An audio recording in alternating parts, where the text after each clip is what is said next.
Okay, and we are now recording, so let's kick off the first KUDO community meeting.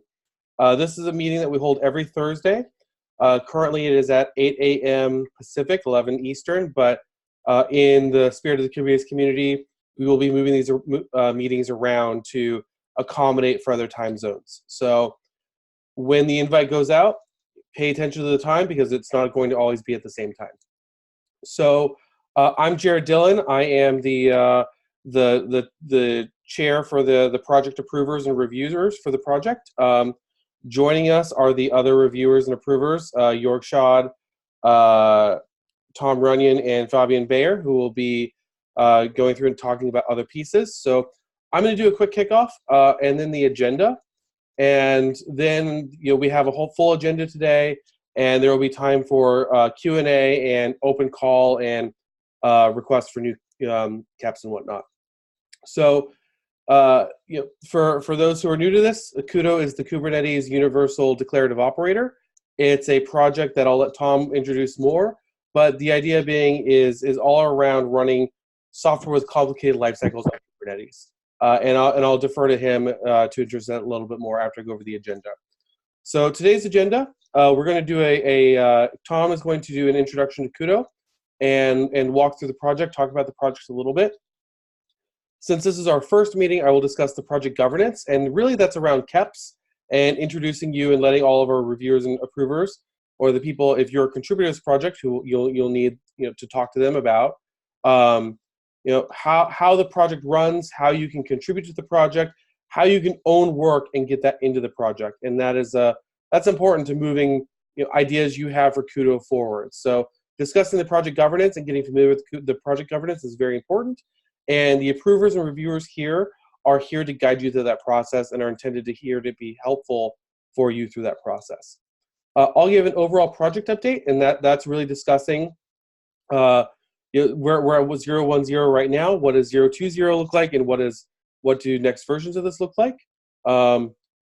Yes, thank you, Jorg. The agenda doc, if you aren't in it already, is located in the Zoom chat, and that's an open Google Doc. If you can't access it, please let me know. And then we'll defer to a couple of team members on open KEPs. And for those who don't know what a KEP is, I'll talk about during the project governance section, but that's a KUDO enhancement proposal. So we'll lead with Fabian Bayer talking about the CLI. I'll follow up with dynamic CRDs and white labeling. Then we'll follow up with testing with Tom Runyon, as well as cluster objects for frameworks led by Tom Runyon. Beyond that, we'll have an open discussion and a proposal for new KEPs. And this is a time for anyone wanting to get functionality in or get their voice heard to get an initial momentary summary of that.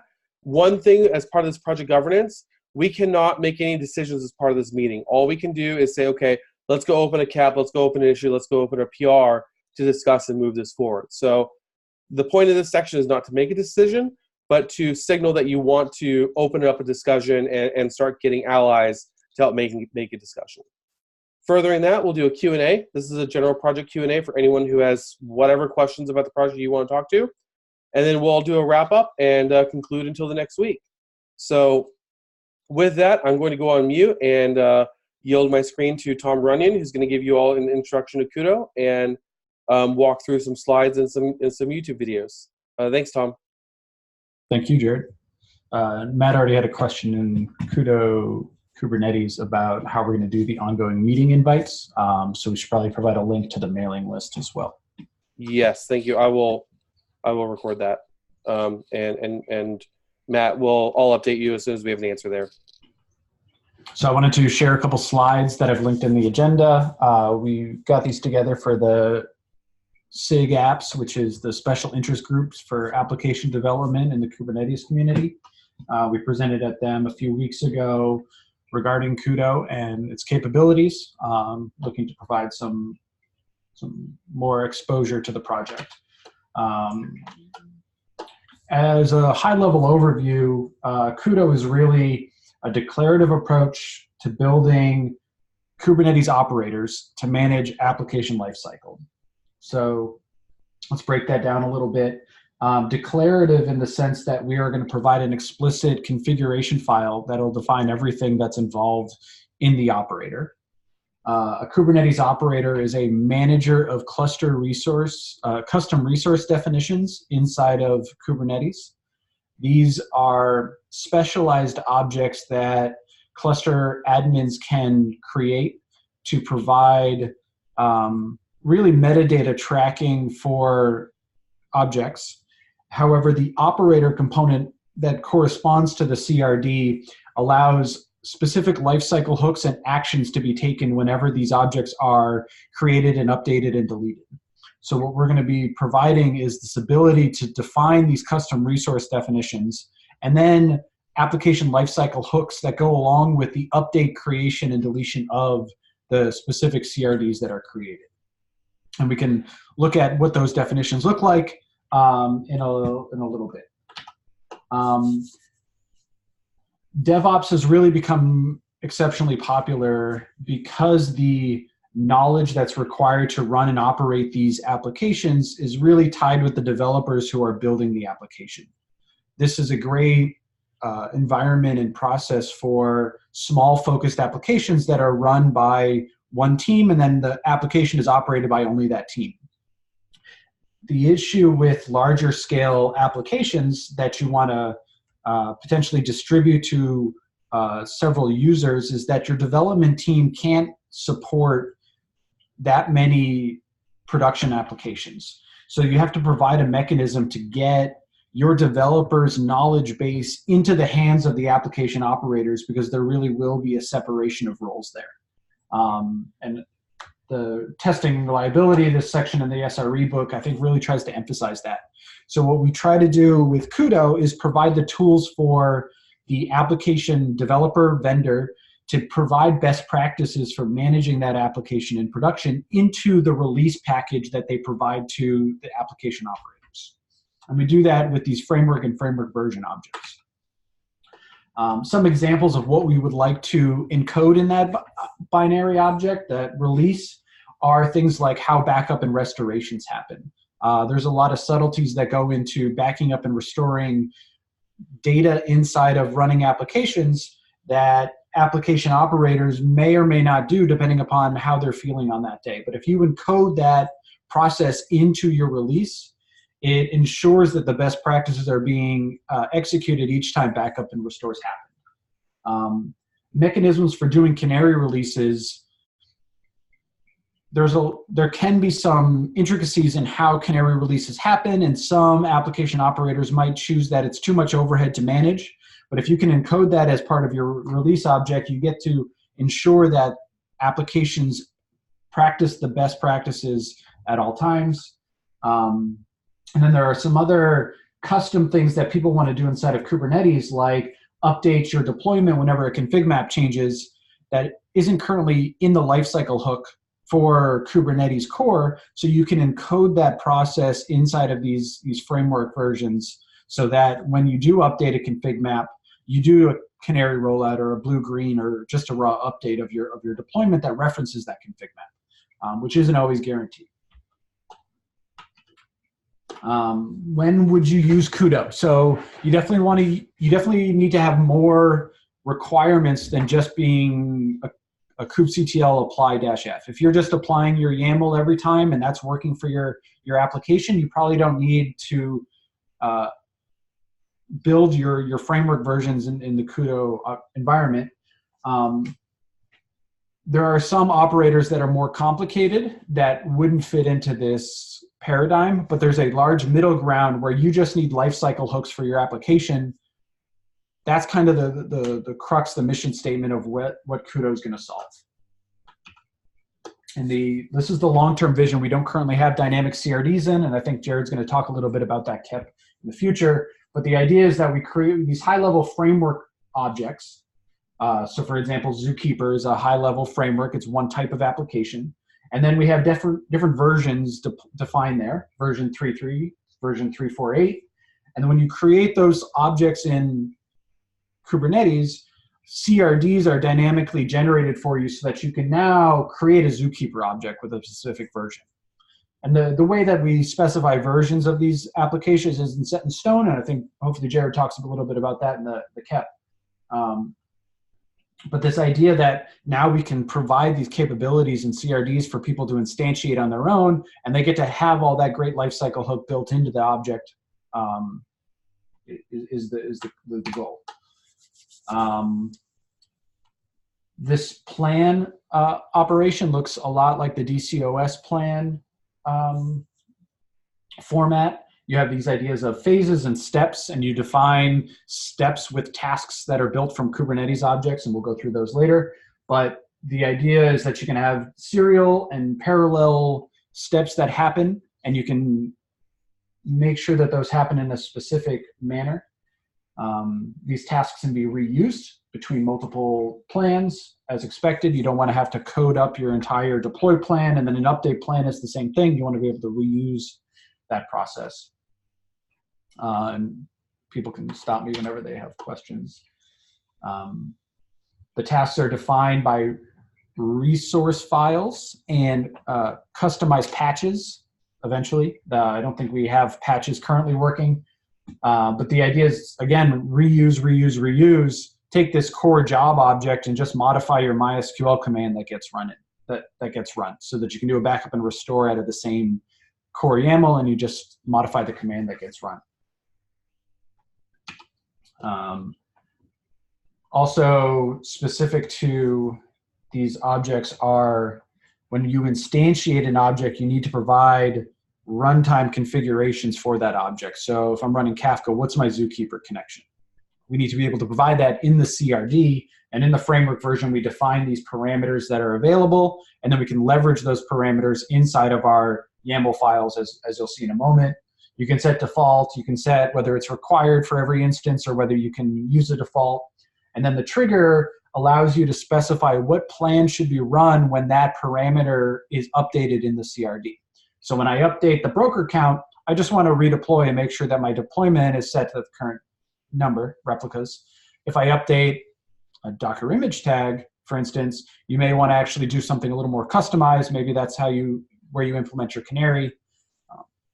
So it allows you to customize what plan gets run when your instance gets changed. And at the bottom here is how we reference those using mustache syntax. That is current practice. There's been some requests for Go templating. Not sure how people feel about either one of those. I got one quick question for you. Sure. So when you're specifying, if this parameter changes, I want to, restart the application and so on. So I'm assuming that that's kind of batched up. So if I change 3 parameters and they all ask for a restart, it's only going to do 1 restart. It's an interesting statement. Yes. We haven't solved that multi-update process yet. So from a user's perspective, maybe we restrict single parameter updates at a time, and you have to do 3 separate patches of that CRD rather than needing to update all 3 at once. It's an interesting. I'm writing that down. Great. There's a meta plan cap that we haven't opened yet. Plan of plans that might be able to solve that as well.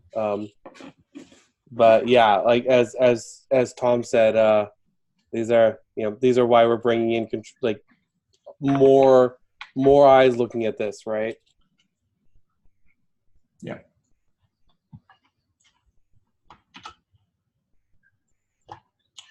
The current implementation has this linker CRD called an instance that basically references a framework version and a set of parameters.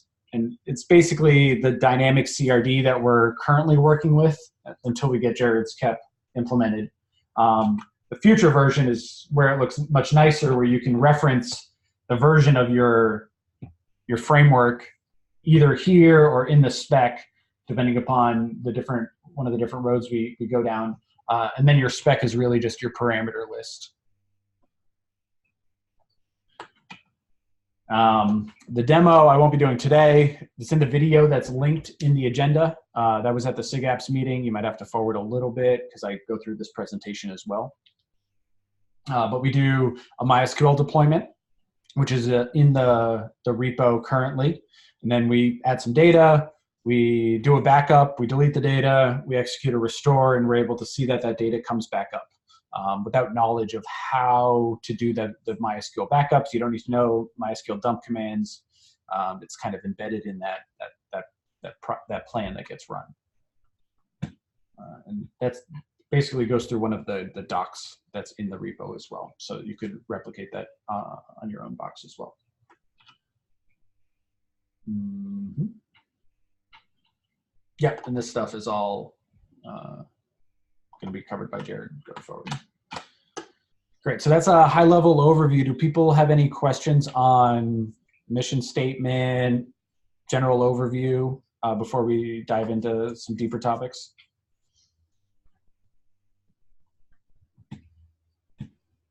Great. Then with that, I'll hand it back over to Gerred for governance. Perfect. Great. So let me share back GitHub and let's talk, governance. So this is an open source project. And as part of it, we have set out to follow the CNCF and Kubernetes lessons for running projects in the open at scale.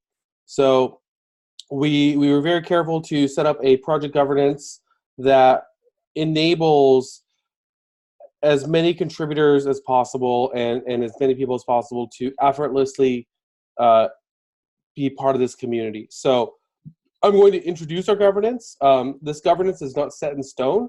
We have a process not only for adding to the project, but adding to the governance. And that is the same process. And that is very critical that anyone here, anyone listening can very easily come in and get their ideas heard and drive their ideas towards inclusion in the project. Because this is a project that has a lot of applicability. And one of the critical things for us is that we're incorporating everyone's needs in the right way. And so, does open governance mean that you're going to get exactly what you want in the API you want? No, but it does mean that you have a platform to own and drive that through and work with other members of the community to figure out what the ultimate implementation looks like and drive that into the project. So the first step of this, I'm going to introduce the owners and the reviewers here. And there's an entire document on how this all works. But the general process of getting work into KUDO or proposing work for KUDO requires sign off from both a review and an approver standpoint. And when we say review, we mean these are code reviews. These are reviews on your caps to get ideas of how these should be incorporated. And so from 7 to 11 here, these are our current list of code reviewers who will actually, in the process of talking about your cap, be the ones who go in, look, and work with you on getting it to a point where they can sign off saying that this is reviewed. And this is in the context of an open pull request or an open issue.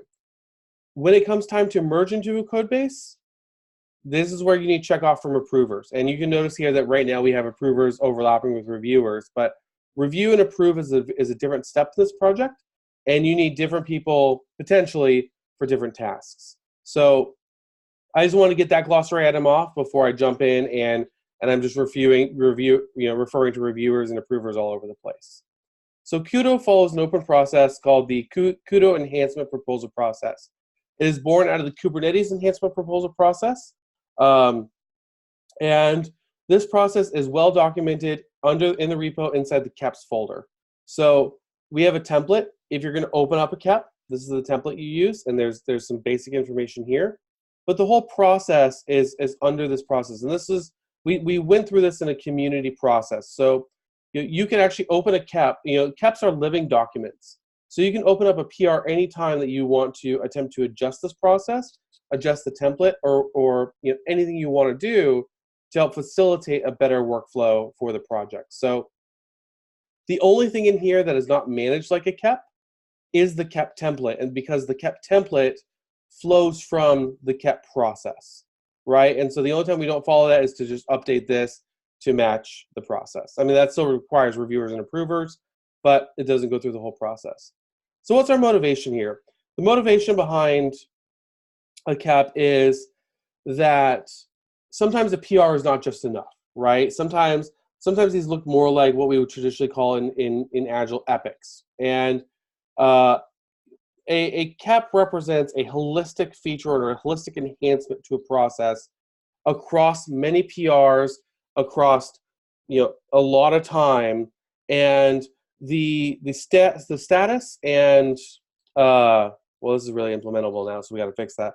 But the status of an individual proposal in the fields we have really tries to reflect that. That, for example, the CLI here, this is a living document.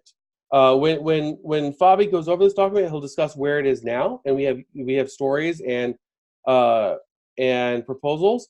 But for example, right now we don't have a risk to mitigation. We don't have graduation criteria beyond adoption.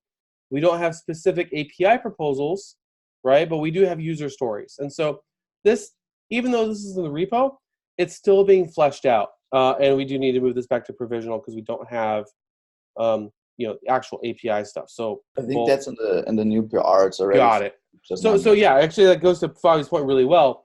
Because this is a living document, excuse me, we have open PRs against this to continue to drive what the CLI should be. And we haven't hit the point yet where we need to say, okay, well, maybe we cut a cap 8 for a CLI, but down the future, that might look like a new CLI command. Right now, we're just focused on, okay, what does our initial CLI look like? Here's the cap for that. So anyone in here, who's interested in contributing, the KEP template, the KEP process is your way of starting down that path. And we will help shepherd a KEP, but it's on you as the proposer to own it through. In the Kubernetes community, it's typical that the KEP owner is the one who drives it through to implementation. And that's the case here too. You can't just throw a KEP over the wall, hope it's going to be implemented. All of us on the project have a lot of things going on. And so if you really want to see something in KUDO, we'll help you. We'll write code. We'll help you write code. We'll help you start doing some implementation. But if you're the author, if you're the owner, it's really up to you and your motivation to drive this into the project as a top-level feature. And that is designed as a point of empowerment to you, not a restriction, right? We're not looking to block people from contributing to this process. So everyone here can go through and read through this process. They can go ask questions about it and get through it. So that's all I wanted to mention on the governance. Is this really is open governance based on, if you need to own something, please own it. Come to us, come to the reviewers, come to the approvers if you have questions about that process. But we want to enable you to contribute however you can. Does anyone have any questions now on the enhancement proposal process and our governance? If not, I'll move on to an overall project update.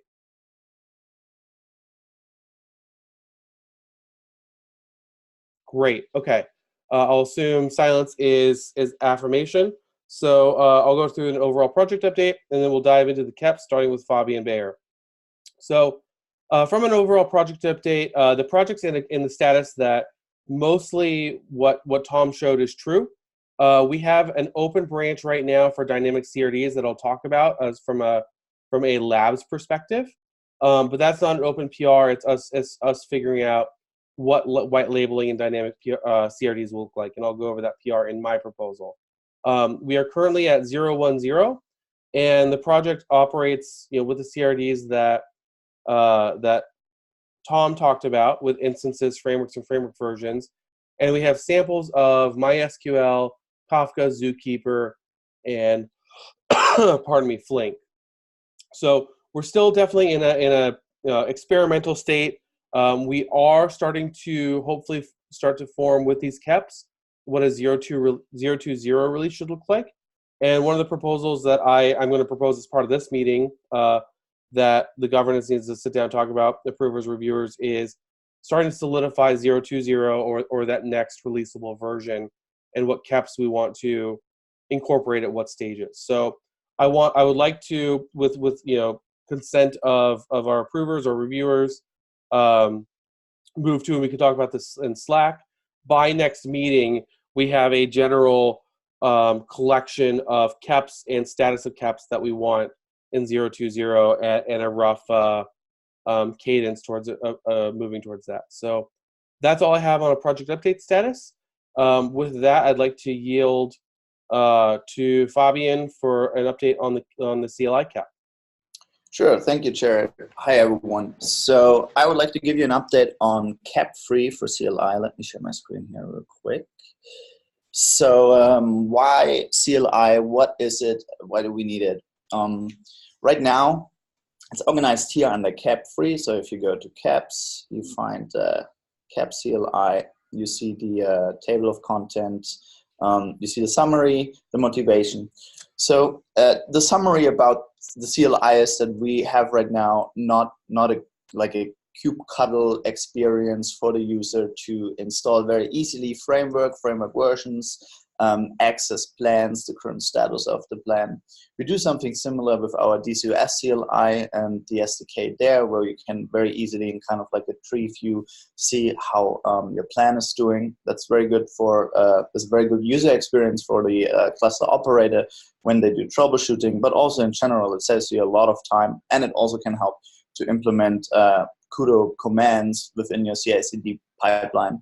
So we identified a few user stories to start first, and obviously the first one is installing a framework to basically make it easier on the user to go and install the framework, the official framework YAML file that we have in a repo, which is the KUDO frameworks organized in the KUDO Builder frameworks repo. That is kind of like our app store for frameworks that we have so far.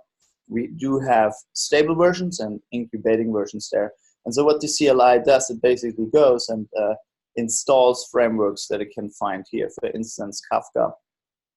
So I've been working on right now the installation part of that. I created a milestone for it, and we have in milestones essentially here all kind of issues related to it, and there's the user story for installing a framework. So right now the current state of it is that if you want to install a framework, you can type kubectl KUDO install, and then let's say you want to install Kafka. And what it does under the hood, it basically goes to this framework repository, checks for Kafka, finds the framework YAML, finds the framework version for it for the latest, most recent version, which is the 0.1 right now. And then it goes and installs it to your cluster. If you want to, let's just delete that real quick again, because I want to show you how to also install it with all dependencies. Kafka is a framework that has also the Zookeeper dependencies. So what we want to do there is as well that you can install the dependencies. So you would run the same command, but you give it a flag that says all dependencies. And when you run this, it also looks for the dependencies that come with Kafka, which is Zookeeper, and installs them. And then if you run your kubectl get frameworks, for instance, you would see, or you will see that it installed also Kafka and Zookeeper.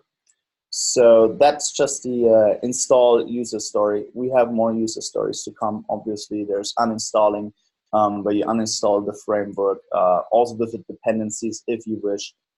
You can list all of the running instances of a framework. You get the status of the instances and so forth. But for right now, we just like work on the installing one. But yeah, I would say that's the update right now. It's all organized in the KUDO pull request for the user story. This is this one here. It's a draft PR. So if you want to have a look, just go into PR 138, and it's in the CLI KUDO install branch. From there, it's really easy. You just go and basically say, go install cmd kubectl KUDO, And what that essentially does, it adds KUDO to your path. So when you list your plugins, you will see that you have also the KUDO command suddenly available within kubectl and the kubectl plugin system. Yep, I think that should cover, in a nutshell, at least the current state of install. There's documentation about it if you're also interested in it. Documentation for that is updated in the docs folder for CLI usage. This one here, and that gives you a kind of a good overview of the available commands that are working there right now. We have the install command. We had the list plan and plan history as kind of like inherited from previous work that kind of merges into the whole holistic user stories that we have right now. And then you see also the flags that we support. One thing there to mention is it integrates with the GitHub API to access essentially our KUDO Builder Frameworks repo. And it accesses it through two ways. One way, it just tries to find those credentials within the Git credentials file, but at the same time, you can override this as well with environment variables for your CI/CD pipeline, for instance, with Git user and Git password to make it easy on the user where in whatever environment they work to kind of like have KUDO installed and implemented and working. It goes over some examples. So what I just showed you right now is described here as well with the all dependency flag. So if you have more questions, or if you also want to contribute to that CLI cap, please file an issue or make an PR towards that one here. I think all help is appreciated, and also give me your feedback. I update my current kind of thought process about the CLI in an issue for the user story here. That one also like gives you a little more insights on what features I want to, and what flags we want to support. And I thought about there, and if you want to add there your thoughts, and think I could enable a few more things with it, or approach it from a different angle, please let me know there as well. So, but that wraps it up. All right. Well, I think, are there any questions so far, or you all agree? Silence is affirmation. All right. Good. Then I hand it over to Gerred for dynamic CRDs. Hey everyone, and I added those that issue and the PR associated with it under your section, so that everyone else can find it. Okay, let me share again. So I'll just give an update. I haven't done as much development as I would like on dynamic CRDs, but I'll walk through everyone through the feature real quick, and the cap PR that we have for this. So the entire idea behind starting here, the entire idea behind dynamic CRDs is, as Tom was demonstrating. Let me just go to the raw file here. There we go. As Tom was demonstrating, the frameworks right now are defined in a very generic way with frameworks, framework versions, and instances. And this is limited when you start to look at a couple different features. One of those is declarative operations. So if I want to declare a backup or a restore, as of today, that's represented by what's called a plan execution, or a plan. And that is an imperative approach to something that we want to define declaratively. So instead of saying, okay, I'm going to take a backup now, the mode we want to move towards is, I want a backup no more than 24 hours old.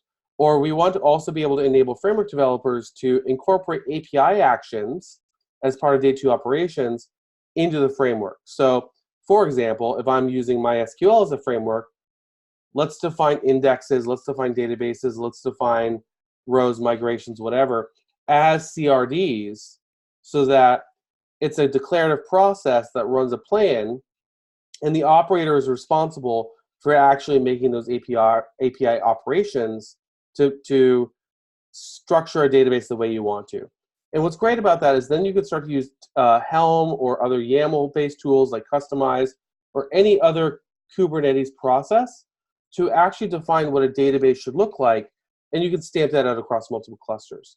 So there's a lot of power in declarative operations that by pursuing a dynamic or a very abstract-looking API that we can't take advantage of in the way that we would like to right now.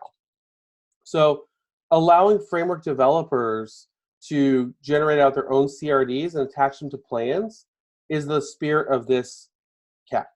So it's KEP, what number did I put on this? KEP 2? Yeah, KEP 2, dynamic CRDs. Right now, we don't have a graduation criteria. We just have motivation, summary, and some goals and non-goals. And part of that is because this is such a potentially large API change with so many core framework changes. We're not quite sure how it should look yet. So we have a separate branch right now that's a lab branch that has no expectations of being pre-ordered in the main code base. We may, based on this lab and the KEP, do something else with it. But we have a base set up for a dynamic controller that allows framework developers to specify their own CRDs. And ignoring my fun log lines here, the entire point is that we need dynamic watchers on CRDs. And during this process, we uncovered a bug in the Kubernetes API server around resource versions and watches that's currently being fixed. So some of this work is upstream with the Kubernetes team as well as the controller runtime team to be able to upstream watches. And we're going to be operating off of a fork of controller runtime until these fixes are upstream to the Kubernetes code base. So this is a very raw branch. It's definitely not ready to go in. We're definitely not ready to solidify on what an API looks like. But if you're interested in this white labeling or this dynamic CRD work, check out this dynamic CRD branch, check out the KEP. We can fill you in on some of the more complicated work that we've been doing around it and get you involved. So this is probably one of the, this KEP is going to take a little longer than the others, given the external issues around it, as well as us wanting to be really careful about this API, because this will define how framework developers are going to use KUDO for a long time. And we really want eyes on this. Go ahead, Tom. I also have a PR into your branch. Yes, that's a great point. Let me pull that one up. That's right here. No, I'm sorry, wrong one. That is right. Yeah. 127 right there, yeah. Yeah. So this is the work. So Tom showed off the versioning for that. My current branch doesn't have that. His has versioning. One of the things we're working out is Kubernetes API version does not accept the characters that we would want. So we're still iterating through what that looks like. From a certain perspective, like this is approvable as is, but like I said, we're just being very careful about this API. We want a lot of eyes on this API and make sure we're getting dynamic CRDs right. And we're feeling no shame if we throw away this entire branch based on what we come out with the labs and the KEP and restarting. Like right now, we're in a process of discovery with dynamic CRDs. Tom, do you want to add anything to that? I don't want to make sure nobody thinks this is like a very solidified thing at all. It's absolutely not. And another idea we've been talking about is the creation of a framework object then allows the creation of CRDs for versions of that framework and having this cascade type feel so that you can have versions that have the same name across different frameworks. For right now, with framework version being the same object for every framework, you can't have two things named 1.0 or alpha. It's got to be unique for that API type.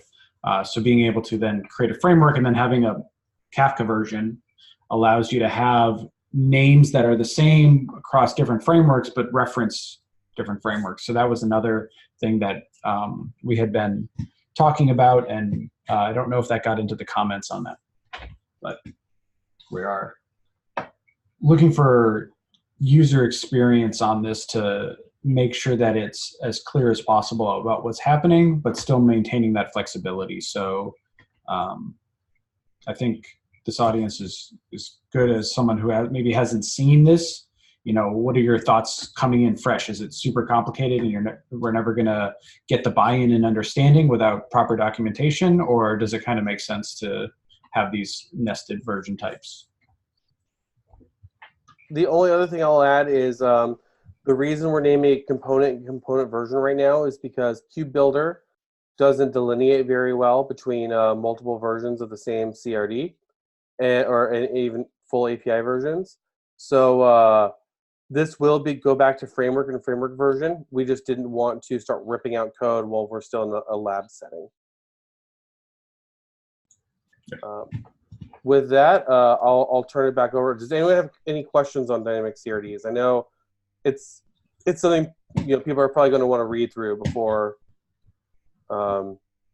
having opinions, but I want to at least field anything now.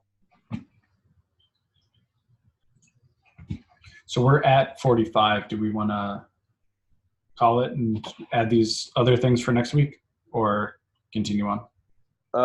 That's a good question. Do you want to walk through cluster? Do you want to skip testing and do cluster objects? Sure. That's one I definitely want to talk about. We just to summarize testing, and Tom can add to this. We're figuring out we want to get testing back in. We're figuring out if we need to use Prow or if we can use Circle CI. This is more of a DevOps motion than it is a new feature and housekeeping. So pending anything else, Tom, pending anyone mad about that, we'll push this to next week and move on to cluster frameworks. That works. There's a cap there. Add comments. Cluster objects for frameworks. There are oftentimes specific objects that support the instantiation of framework instances. For one, the MySQL instance could benefit from having a common persistent volume or RESTIC server or S3 bucket or something that would actually store the backups of each instance of MySQL. Right now, the current implementation creates a new PV for that particular instance and then cleans up that PV when the instance is deleted. But that seems like a lot of work and for that particular framework. I think there's a value for defining common objects for the framework version that get instantiated when the framework gets installed. So this covers ideas, user stories, and use cases around what it looks like there. And as I've been thinking about it over the weekend, we need to think about how different versions of the same framework can share, or do they need different common components, and what that looks like. But I think there are several use cases for webhooks, admission webhooks, mutating webhooks that get installed with the framework version, common components that can be referenced for using backups. I think are the two bigger examples of that, and I think those are going to be common as we look at especially stateful applications. What's that common component that could be used as a backup storage? Installation of dependent CRDs. So maybe you need the etcd operator installed. So you need the etcd CRD and the operator that are provided by the etcd group as part of your usage of your framework. And you don't want to install that CRD every time you instantiate an instance, because uninstalling or removing that instance would remove that CRD, and then it's not available for other uses. So we definitely want to have this common component, but we need to think about how we go about doing that. It's all kept right now. There's no work that's been done there, but we want to think about how we define those objects and then the management of those objects as we migrate framework versions and have multiple framework versions that maybe have the same dependency there. And I think those are the big things that we need to flesh out as an idea before start working on implementation. The questions on use cases for that and what the core requirement is?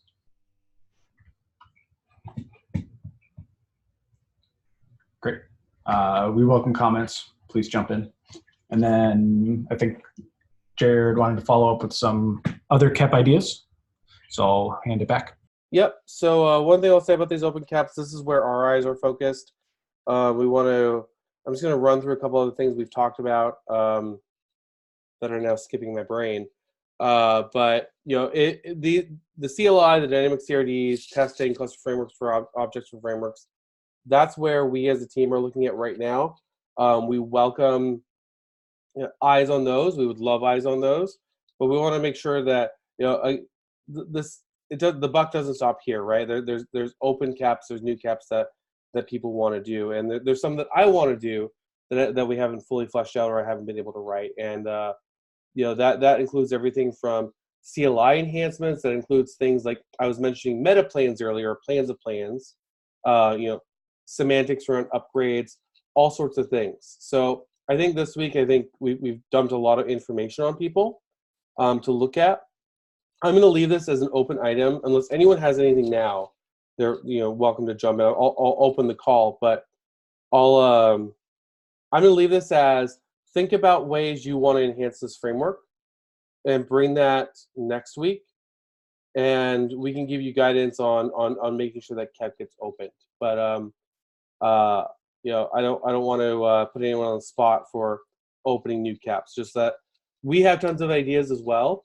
These are the things that we want to focus on right now, and you may want to focus on something else, or you may want to jump into one of these. And there's avenues for anyone in this call to do either of those things. So another example of an unopened KEP is plan arguments. Yep. Being able to provide custom overridden parameters for just this plan, run it back up to this location versus that location that's default. Yep, exactly. So there's tons of stuff, right? And these may seem like small features, and they are in some cases, but we want to make sure that someone can come in new to the project and have a coherent vision of what this entire project is all about, right? And the KEPs in a community-led project are the way that we've chosen to do that. So even if it sounds like just a small little addition, small little change, we're happy to, you just need an approver and a reviewer, maybe two, right, to drive something through. We're not here to gate you. We're here to ensure that there is a consistent, coherent API, and your KEP might be something that we haven't even thought about yet. So I don't want to put anyone on the spot for proposals this week, but think about what you might want to do. If you don't want to do anything, that's great. If you might want to contribute to others, that's week. This is just going to be an open item every week, and I think this week we'll step in the soapboxes, and next week we'll just defer and move on if nobody has anything. So with that, I just want to move out to Q&A. Open the room to that real quick for anyone who has any questions about anything related to the project, and then we'll wrap up. So anyone can unmute and just ask questions directly in the Zoom.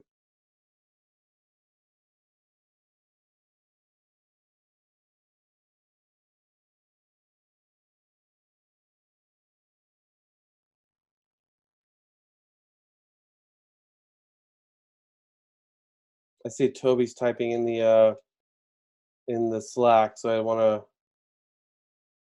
That's a question. Maybe that's not a question. Not a question. Not a question. Okay. Well, if that's it, I just want to go going once, going twice. Okay, let's wrap this up. I want to thank everyone for attending. I want to thank Tom and Fabi and York for their participation, their work in making this happen. Oh, we have a Zoom chat. Oh, okay, yep. We'll be doing this weekly. For now, it's going to be at the same time, but don't rely on that. We'll throw curveballs at you because we want people in all time zones to be able to attend. And that's a Kubernetes community motion. It's something that is part of SIG contributor experience. So, maybe once a month we'll shift the time around to everyone's hopping on at 4 p.m. in their local time zones. So I really appreciate everyone's time here today. I thank everyone for attending and listening. And I'll yield to Tom and Fabi for any other wrap-up items. All set on my end. Thank you, Gerred. Oh, I just have to add that I think we registered today the KUDO.dev domain, and there will be a homepage coming up soon that went through. So just as a notice to anyone.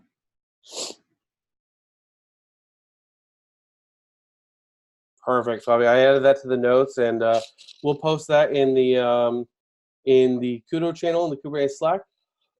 Pardon me. Once that's up as well, and for those who are looking to contribute to the project, we have a mailing list that is listed in the agenda doc for today. We have a KUDO channel in the Kubernetes Slack that is listed for today, and future meetups will be announced in the mailing list as well as Slack. And there will be a recurring calendar invite, but as I said before, that is pending for update. What goes onto the mailing list and goes into the Slack is the canonical source for that. So I want to thank everyone for attending today. I really appreciate everyone's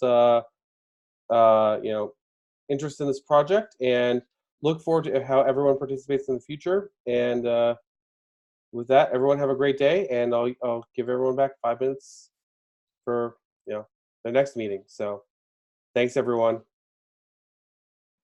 Thank you. Bye.